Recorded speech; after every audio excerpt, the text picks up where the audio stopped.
રામ રામ ભાઈ બંધ. રામ રામ ભાઈ. મજામાં? મજામાં. શું હાલે? બસ આ લીમડા ચડીને બેઠા. આવતું બેસ અહીંયા.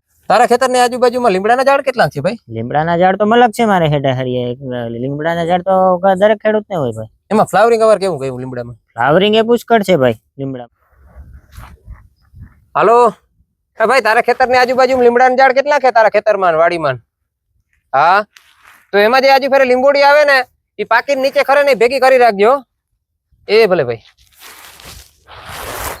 હાલો સુનિલ, ઓલા તારા સેઠાએ ને આજુબાજુમાં ખેતરની આજુબાજુ લીમડાના ઝાડ છે, એમાં ફ્લાવરિંગ કેવું કયું અવાર?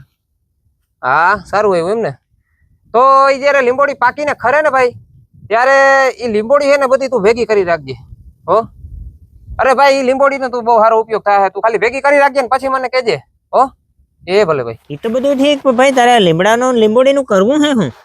અરે ભાઈ, આ લીંબોડી વેચાઈ જાય. આ લીંબોડી વેચાઈ જાય? હા, હાલ તને બતાવ બધી વાત કરવાની. એ તો બધું ઠીક, પણ આને કોણ લે ભાઈ? આને ક્યાં વેચવા જાવી? અરે ભાઈ, મોનોપોલી ઇનોવેશન કંપની છે જે પાકેલી લીંબોડીને આપણા ઘરે આવીને વાડીએ આવીને ખરીદી કરી જાય.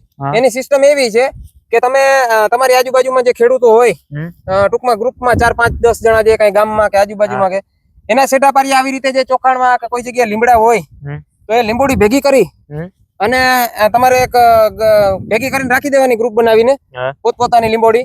અને પછી તમને જે ડિસ્પ્લે ઉપર નંબર આપેલા છે ખેડૂત મિત્રો, તમને પણ આ લાગુ પડી શકે છે. કારણ કે મોનોપોલી ઇનોવેશન કંપની એવી છે કે જે ઓલ ગુજરાતમાંથી અત્યારે પાકેલી લીંબોડીની ખરીદી કરવા માંગે છે. તો તમે પણ આ જ રીતે તમારી આજુબાજુમાં જે લીંબોડી પાકીને નીચે ખરતી હોય છે તો એને ભેગી કરી અને તમે એક જ ફોન કરશો ફક્ત, એટલે મોનોપોલી ઇનોવેશન કંપનીના માણસો આવી અને તમારે ત્યાંથી લીંબોડી કિલોના હિસાબે જોખીને લઈ જશે અને ઓન ધ સ્પોટ કેશ રૂપિયા તમને દઈ જશે. તમારે ક્યાંય વેચવા જવાની પણ જરૂર નથી. અને બીજા પણ ખેડૂત મિત્રો તમને જો કહું વાત કરું તો આપણે જે લીંબોડી છે એ પાકેલી લીંબોડી ભેગી કરવાના ખેતરની આજુબાજુમાંથી બીજા પણ ઘણા બધા ફાયદા છે. એક તો આપણે એક વધારાની આવક ઊભી થાય. બીજા નંબરમાં જો વાત કરીએ તો આપણે જે ખેતરમાં લીંબોડી પાકી અને સડે પછી એમાંથી આપણા પાકને જે દુશ્મન જીવાત પેદા થતી હોય છે, અમુક ઉપદ્રવ થતો હોય છે, એમાં પણ રાહત મળે. અને આપણા ખેતર અથવા આજુબાજુમાં જે લીંબોડી ખરે અને જે ચોમાસામાં બિનજરૂરી રોપા ઉગતા હોય છે એનાથી પણ આપણે એક રાહત મળી જાય છે. તો ખેડૂત મિત્રો, તમે પણ આ જ રીતે તમારે લીંબોડી છે ભેગી કરી ગ્રુપ બનાવી અને મોનોપોલી ઇનોવેશન કંપનીનો કોન્ટેક્ટ કરો આ જ રીતે. તો ખેડૂત મિત્રો, ફરી પાછા આવા જ એક ખેતીને લગતા અને કંઈક નવી માહિતીના વિડીયો સાથે ફરી પાછા મળીશું. ત્યાં સુધી આપણી સાથે જોડાયેલા રહેજો.